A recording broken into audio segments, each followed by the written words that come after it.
final third. I think Pepe's so coachable. Wow, you should be You just need to shake him. You should be in prison. We bailed you out. We bailed you out to come and play this season. You're out here disgracing us. You should be in prison. You facing charges. Hello guys, and welcome back to another episode of the Final Third. You have myself, Jules, Lavish and Banks, and we have a special guest today. Come on. Hi, The I'm man going to introduce myself. We're gonna introduce you. You've got from the very beautiful game podcast, very beautiful game podcast. Come on. Our very good friends to the platform. Thank you for coming on the platform and sharing this time with us, man. Thank you for having me. especially when your team's going through so much pain. You still said, you know what, I'm gonna front it. I'm gonna come on. I'm gonna spill some pain. You didn't have to show up. You didn't have to. You didn't have to. Oh, man. I see Liverpool fans on Twitter go on private, ducking the fade. I've seen it, but that's front and center. You can't say nothing bad about that. Yeah, you can't Yeah, fault. man. Like, I'm not one of those Liverpool fans that feel that we're entitled. Like, at the end of the day, there's no given right to win in football. You get what I'm trying to say? So, I'm good, man. Love that. Brilliant. So we're going to start with the Liverpool lost to Everton 2-0. Sorry, just going to go straight into it. Pickford, man of the match, was he inspired by the hate? So I'm going to ask you first. I don't think so. Obviously, if there was, 55,000 fans in the stadium, then it would have been a different sort of game. But I think for Pickford, it's just another football match. You go onto the pitch and you do your thing. And all that, ferocious atmosphere is taken out of the equation, because at the end of the day, it's 11 players versus 11 players. And fair play to Pickford. He played well. I don't think he made any extraordinary saves. I think, the Henderson shot from the edge of the box, very good save, but I expect a decent goalkeeper to save that. And obviously, I think the Merseyside one was a bit of a tight angle. It was too close to the goalkeeper. So again, if he doesn't save that, you'll kind of be disappointed. As for the Liverpool performance, I don't actually think we were that bad. We controlled large parts of the game, but I think it's the same problems coming to the fore again. Liverpool can't seem to break down defences at the moment, and we're struggling to score goals at Anfield. This is something I want to ask. Like I see on Twitter, like maybe it's just Twitter, but I see like the hate for the Liverpool fans. Is that a real thing, or is that just it was an accident? It was a one-off thing. Like, is the hate for Liverpool for Pickford from Liverpool fans a real thing? I think it's a real thing. Why would we like Pickford? At the end of the day, A, he plays for Everton. B, he injured our best player. You get what I'm trying to say? And I think obviously a lot of Liverpool fans are angry about that, and I'm angry about that. But that's football. Injuries happen. Like, there's no way Pickford meant to injure Van Dijk. Obviously, it was a terrible tackle, and he should have been red carded, and it should have been a penalty. But that's football, man. Injuries happen, innit? And we can't sit down as Liverpool fans and use that as an excuse. Like, at the end of the day, there's a lot of players in that pitch that are not performing to the level that we expect them to perform. So yes, I agree, Liverpool have had horrible injuries this season, but that doesn't mean your season should completely fall apart. Fair enough. Was Trent's penalty a penalty or a red card? Like, No. was it right again? I think that was a joke of a decision. Chris Kavanagh, like the VAR screen, I was thinking, wait. He did it so quickly. He made the decision so quickly. He actually loves it. But to be fair, I respect him for sticking with his decision. So many times we see the minute the ref goes to the VAR screen, they overturn the decision. So to be fair play to him for sticking to his decision, but I think it was a poor decision. Yeah, I can't lie. Go through, Sean. Go through. My head's hot with referees right now. Yeah, obviously, I'm still hurting from David Luiz and Wolves, because I feel like if we won that second half of the season, Arsenal won a title charge. We're not doing Arsenal right now. Focus. That's the story for another day. No, with the Liverpool decision, Jack wasn't a penalty, and fair enough, he was consistent in his wrong decision, but it was still a wrong decision at the end of the day. He checked it quickly, and it's just like, okay, quickly. He just watched. But if you watch it for another angle, if you watch it in the angle I think he watched it in, it looks like Trent kicked out at him. But if you watch it in another angle, you clearly see that Calvert-Lewin runs into him. Like, he knees the back of his head and falls over. So it's pathetic at the end of the day. That's what confused me as well, because I saw David Luiz's one against Wolves, and they said even though it wasn't intentional, it's still a red card because he's the last man. If he's going along the same rules as I'm assuming he was, should Trent not have been red carded for it just seems like inconsistency in terms of That's it. application for the rules. It should be the same energy. So if you go one He way, didn't get. how consistent are you really if you go one way and you don't give the red card, and then it's either not a penalty or it's a penalty and a red card. Yeah, that's what that confused me. I can't lie. Liverpool 4 home losses in a row since the 1920s versus Merseyside loss at Anfield since 1999. Are Liverpool in danger of missing out on the top 4? Of course we are. We're not playing like a team that's capable of winning 3 games in a row. And I think right now, if I'm not mistaken, the gap is 6 points between Liverpool and West Ham. Obviously, you would rather be chasing down a West Ham than, a Chelsea or Tottenham in that 4th position. Yeah. So obviously that will give us confidence that it's West Ham and you expect them to have a drop-off. But yeah, the way we're playing football at the moment, we don't look like a team that's capable of going on a winning run. So of course, top 4 is at risk. Hopefully some of the injured players can come back soon. But I said it after the game, something needs to change. And I'm not saying that Klopp's under pressure or anything, but there needs to be some sort of tactical change in this team or personnel change. There's too many players that have played too much football and they can't give any more effort on the pitch.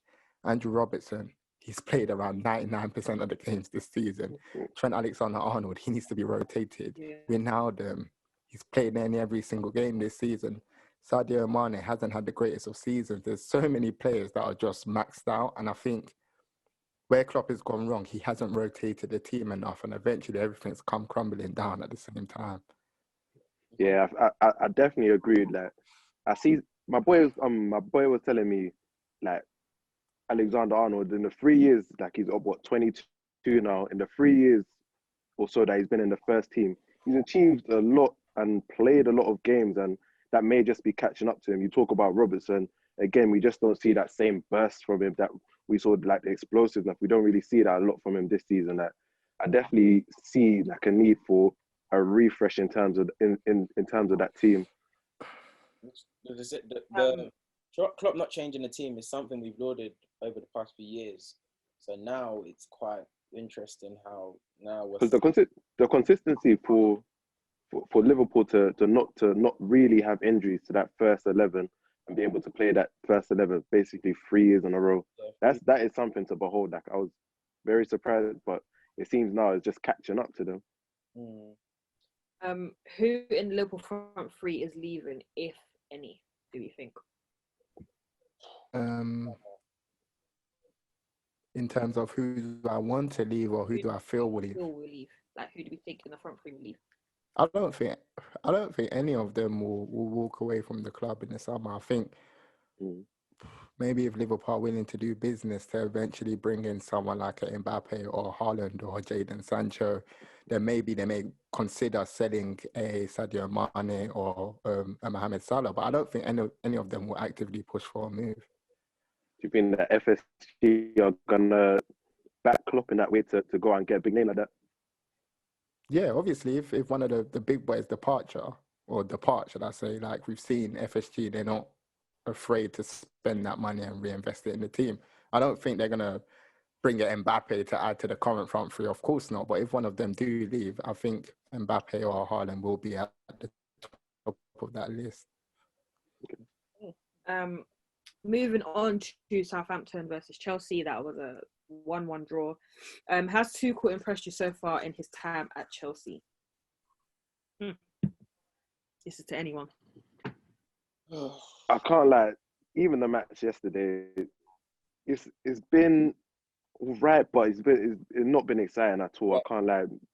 It's early still. It's early days, but you're not seeing much of a move away from what Lampard was giving us in terms of our Chelsea playing exciting, attacking football, scoring loads of goals. They weren't doing that under Lampard, and they're still not doing that yet under Tuchel.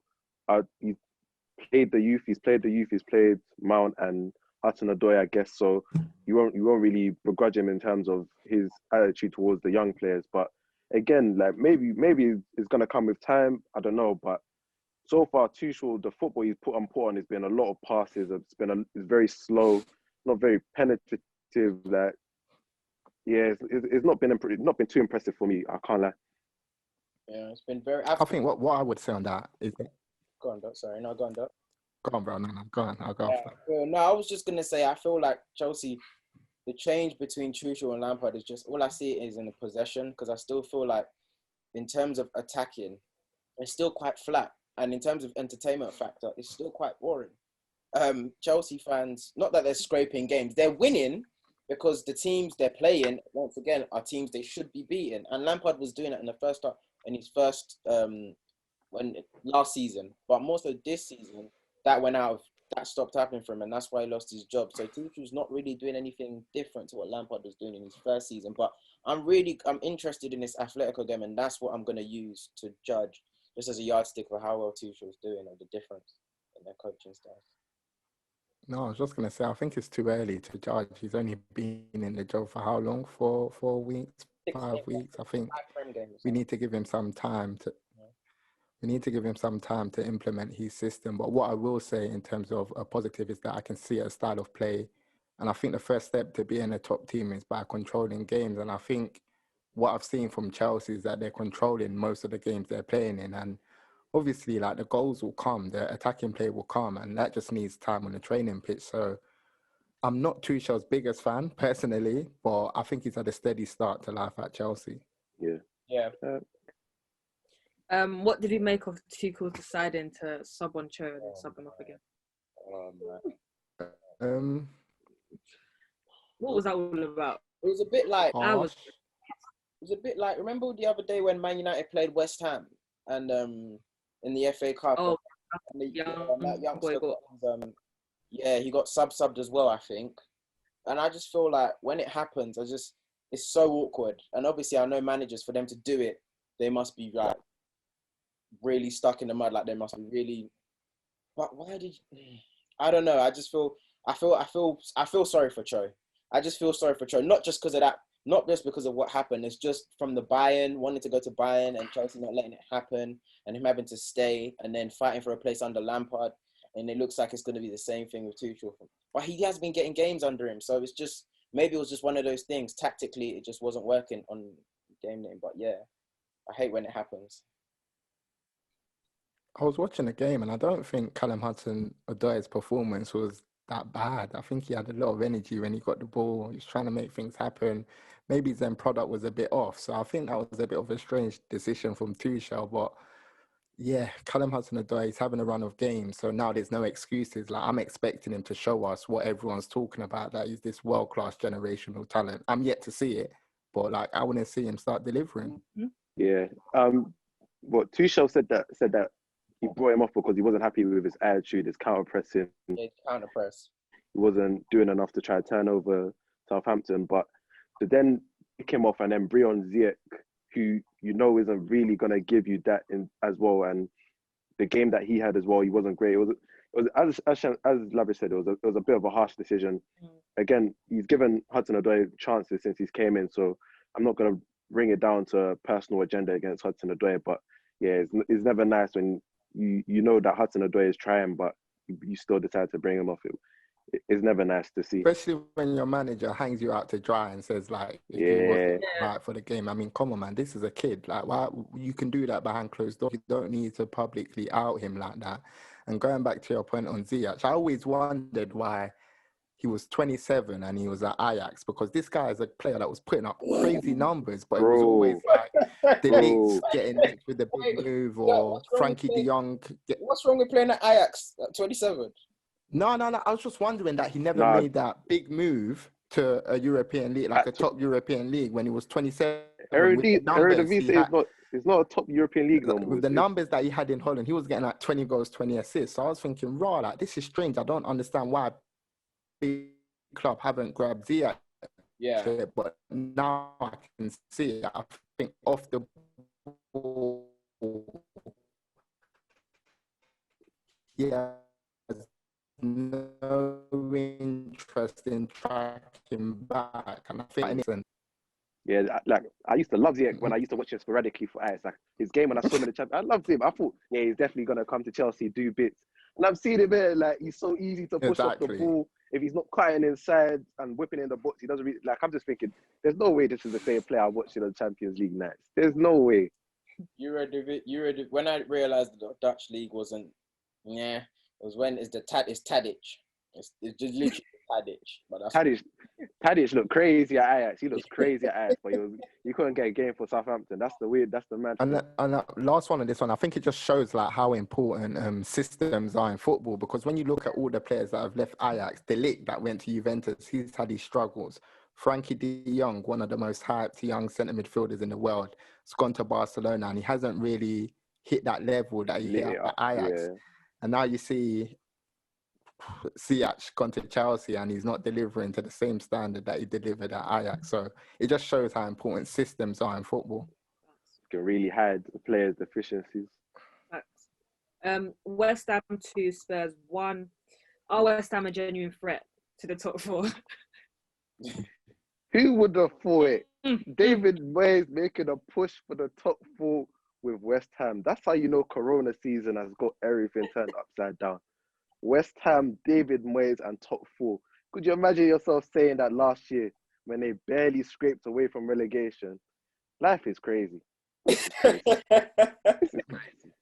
is crazy. This is crazy because they look good. They look good.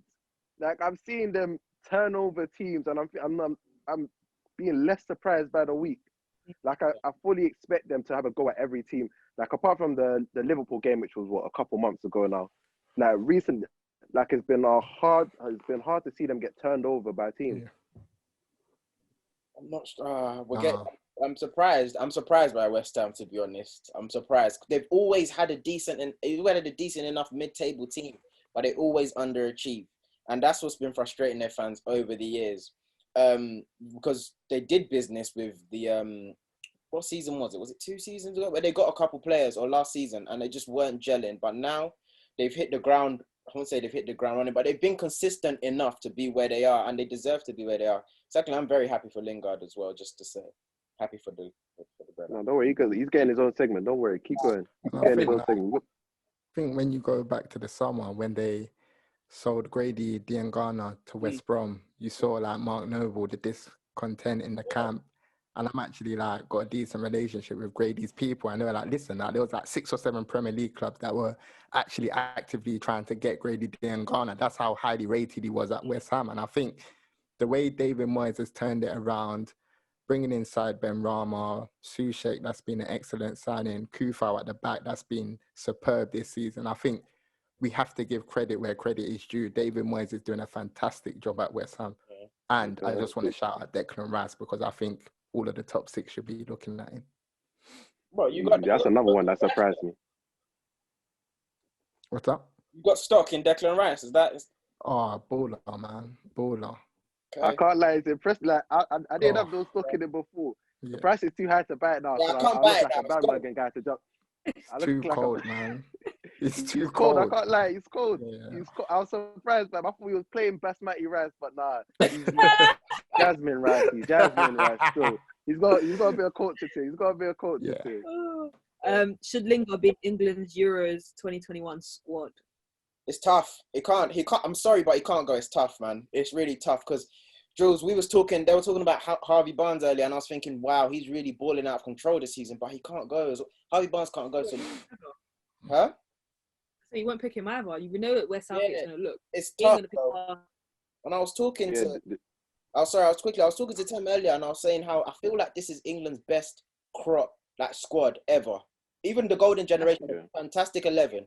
Don't get me wrong. That 11's probably better than this 11, but this squad, the crop of players that England have, it's tough for Southgate. It's really tough. And even if you're on form, it's going to get political. It's going to come down to politics at the end of the day. Certain players will go that shouldn't, and certain players that are playing out of control, having their best seasons, can't go. So, for example, Lingard, Harvey Barnes, some of them might not go. They can't go. Yeah, I think it's a little too late for Jesse, to be fair. I think the key for this loan deal was to get him out playing football. And to be honest, he's had a better start than I expected. He's hit the ground running. He's looking good again. And we all know that Jesse Lingard has the talent, man. He just lost his confidence. We know that like this is a player that can score 10 goals and get 10 assists in a season. And I'm just happy to see him enjoying his football again. Yeah, like he was never 0 goals and 0 assists in a calendar year bad. He was never, but he just he lost. You could tell he lost his confidence at United, and he just needed a place where he could be appreciated and go and play football again. Could he get into the squad? I don't see it again. Before, now this is what I'd say with England as well in terms of where they've progressed in terms of the quality of their players. Before, if a player went on like a 10-game run of sensational form, you'd think that player is going to be a lock to get into the squad. But now the quality is so good in terms of the English players, that's not enough. Like now you've got to show me a bit more consistency. I can look at the quality of the players in terms of who I'm going to bring to the squad. Before, if you had like a nice stretch of games, was in form, you'd probably get picked at the end of the season. But now, hopefully, you hope with Southgate because he's made some funny decisions. I can't lie. As England man, he's made some funny decisions. You hope he doesn't like fall back into his own mode and make some wrong decisions. But yeah, he's got such a good crop of players to pick from that it'll be hard for Lingard to get into that squad at the end of the season. Should Jose Mourinho be sacked? Boy, I saw somebody say, you can't be angry at Mourinho for his methods because you know that the end result is going to be a trophy, or he's gonna bring a trophy home for Tottenham, maybe the Europa League or the FA Cup or the League Cup. And I'm just thinking, okay, you should want more for yourself. Like you should, I can't lie, you should want more for yourself. You shouldn't be watching Harry Kane, Heung-min Son in their prime, and they're producing this style of football, like hanging on to games, barely being in games. I disagree. If you sack Mourinho, it'll be off of the basis that they don't make top 4 and because of the results. But if you can't tell me as a Spurs fan you want him to go because of this style of play, because when has Mourinho shown you like a better style of play within the last 6 years? You knew what you were going to get. Maybe he sold you guys on Sky when he said, I've learned different parts of the game and now I've got new tactics. Because that's what he was saying in the Sky studios when he was auditioning for a job. But he's shown you this at Man United in recent times. So what did you feel like he was going to do with Tottenham? Or how did you feel like his style of play was going to be very different? And when Tottenham won the league in November, they were lauding this style. They loved it. Do you get? So don't. Fair enough, the results are going wrong, and that's why you can be angry. You're allowed to. But the style of play, I'm not hearing that from Tottenham fans because they loved it when they won the league earlier. Moving on to... No, is that it? With what, you want to go into Arsenal now? Yeah, I mean, that's my agenda. That's what's next. We gotta do it. We can't have from it. Arsenal lost to Man City 1-0. 10 wins and 11 draws. Have Arsenal gone backwards since last season? 10 wins and 11 losses. So you lot have lost more. You lot have lost more games than you lot have lost more games than you won this season. You've lost more games than you've won. Yeah. Have we gone? Have you not gone back? Because last season you finished 10th, to be fair. So even if you have gone back, it's minimal. No, you were never very good to begin with. It was never very good to begin with. I feel like every season for, I don't want to say as far back as 07 or anything, but every year I feel like with Arsenal we have the same conversation ever since I can remember, from probably 2010. Every season we say next season we will do better, and we end up coming 3rd or 4th. Then we dropped out of the top 4 and we regress. And we even regressed to Wenger's worst season when Wenger had to go like, no, Wenger, we're not having this. Then Emery comes and outdoes Wenger's worst season and gets an even worse season, then gets sacked. Then Arteta comes, he wins, but we finish in the worst place domestically. And this season we're even out. So every year we just regress and it keeps getting worse and worse and worse. And I see it not just in the way in which we play, in our results and how teams approach us, but just in the fan base mentality. Just accepting players that are just nowhere near good enough to be starting for Arsenal. Squad players starting for Arsenal. People like Xhaka will have 1 or 2 or 3 good games in a row, and they'll say, "See, I told you." Let it go. I was like, crazy. It's crazy. Year 5, you're telling me Xhaka's playing, and it hurts my soul. you've seen great midfielders, and Xhaka gets into nobody's midfield. Yeah, And let me it's just lay, crazy. It's let me crazy. lay off Xhaka. Let me lay off Xhaka. Then you see someone like Rob Holding, who has comfortable steady Eddie games once, like maybe he has a good 6-game stretch, and then you look at it and you feel like he's already at his peak and he's not better than Michael Keane. Do you understand what I mean? And this is like your leading centre back. Then you look around and you're feeling Bellerin. You've been there for X amount of years, but since 2015, you've never been like since 2015. Let me give you 2016. Since 2016, you've never been a quality right. You haven't been a quality right back since then. So, like Arsenal, why do we just keep giving people life or keep giving people the time to just find themselves? We do this all the time. And the first time when I thought Arsenal turned the corner and being ruthless was when we sold Chamberlain. I really thought you know what? When we sold Chamberlain, we sold Iwobi. But we just keep like we're just a charity club. We're just a charity club, and we've regressed to answer your question. Sorry about that. I went off. It's a long way to get there, but you answered it in there. Yeah, no, man. Just regressed. Yeah, no, man. Is this the best version of Pep's City team? Defensively, yeah, I think so. Defensively is the best version. In terms of attacking play, I don't think so. I don't think they've clicked into full gear in terms of what they can do attackingly. But I think Ruben Diaz, my word, like he just looks like a monster. He's only 23.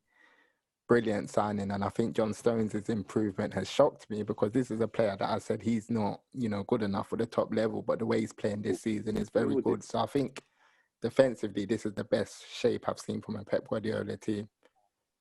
Yeah, I still look back to the 18-19 City when Liverpool pushed them all the way. That season they were playing great football, but there was also like sturdy. They could get the 1-0s as well. Towards the end of the season, they was getting the 1-0s to close out the title. Yeah. I still feel like that City team had the best mix and match of playing breathtaking football and then at the same time being able to grind out the 1-0s. But you're completely right about the partnership of Stones and Diaz. Stones, like literally last year he was 25, and I was thinking there's no way he gets better than this. I think you probably need to sell and just take their losses on Stones. But he's literally, you got to hand it to him. He's rebirthed himself in terms of being. Before we used to talk about is his passing that's going to make him stand out, but nowadays it's literally like he'd rough up a centre forward. He's not letting the centre forward go past and not getting bullied off the ball like he used to. So yes, Unless. I think that would be the biggest decision Arsenal make in the summer. What are they going to do with Aubameyang? Is he still going to be the main man, or are Arsenal going to look to bring in another striker to lead the line? Because, to be honest, if we're being totally honest, Aubameyang hasn't been great this season. Yeah. Obviously, he's got the clout in the bag because he delivered for Arsenal in previous years. But I just think when it comes to trying to build a system to get the best out of the current crop of players, you may need a striker that is a bit more technical than Aubameyang, in my opinion. Yeah. But that goes back to Lavish's point of in terms of are Arsenal going to be a ruthless club, because to replace your captain, your top goal scorer in terms of who's the one that usually brings in the most goals is a big decision, and Arsenal have, like as he said, has been one to shy away from the big decision in terms of replacing players who may possibly need to be replaced. So it is a big decision, but it's not one I expect Arsenal. I can definitely see Arsenal just shying away from that decision. Oh, we've got a striker that's been scoring, or come back into form eventually. But as he's 31 going on 32, we might never see that sort of form from Aubameyang again, possibly. I think with Arsenal, you guys hit the nail on the head. There's too many players that ain't good enough to play for the club at the end of the day. People like Xhaka, Rob Holding, I'm not going to say that. You're okay, Bellerin. Whoever, you get the point. El Neni, for example. And then he came back from a loan from Turkey. Arsenal fans will be champions Ceballos sport. I haven't seen it from him, to be honest, since he's been in England. So I think there's too many average players. You need to build around the players that have the most promise, and that's the Sakas, the Emils, why not give Foderin Balogun the opportunities that he's looking for? I just don't understand it. Facts. Yeah. Like, it's crazy to me when I see him on the bench and then he comes off and he scores for them in Europa League and he still can't get a sniff in the first team squad. Like you've literally not got much. Like Lacazette hasn't really been doing it. Nketiah again hasn't been doing it. You've got nothing to lose. You're in 11th or 12th or wherever you lot are now. Like your season's gone. Balogun. What about Balogun? That might be the bright spark of your season. Yeah. He's got to play, man. He's really got to play. Like give him a reason to sign the contract. Play for us, like, and this is we Give really him a reason to sign the contract. Fans want him to play. Like everyone wants him to play. Man, being an Arsenal fan, when I knew just lastly to round up before you round up. Sorry, I was gonna say when I knew Arsenal fans were done and in the last 4 years we've been in this position when we don't really care about how we play, but we seek joy in other people's demise. Like we could lose and be like, okay, doesn't matter. Or Man United lose or Liverpool lose, yeah, great weekend. That's when you know when.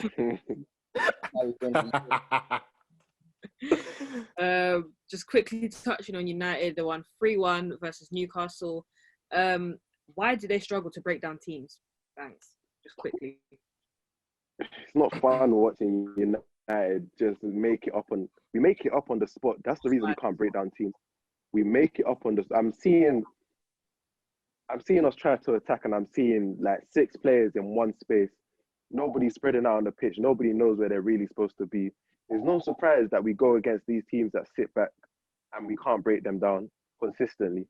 A lot of the best teams, they face these teams and they've got a system of breaking them down, creating chances, even if they're going to sit on the edge of their box. Us, we give it to Bruno, we give it to Rashford. If it doesn't work, then we're screwed. That's it. If it doesn't work, it's coaching at the end of the day. I'll say about Oli as many times as I have to. Like he's been great in terms of changing the morale of the club from when Mourinho was there. But coaching is coaching at the end of the day. We brought you in as Manchester United head coach.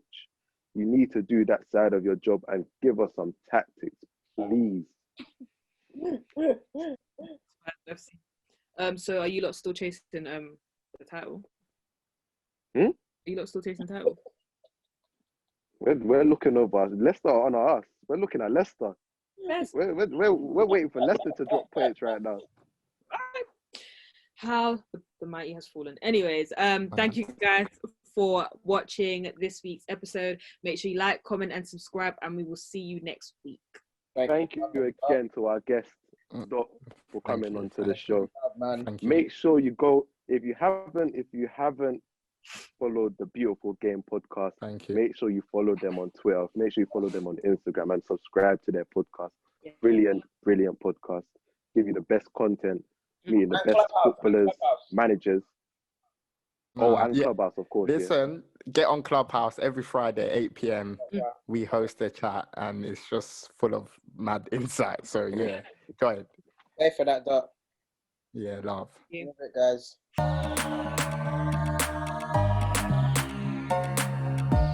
You are now listening to The Final Third. I think Pepe's so coachable. Well, you should be in just need to shake him. You should be in prison. We bailed you out. We bailed you out to come and play this season. You're out here disgracing us. You should be in prison. You should be facing charges.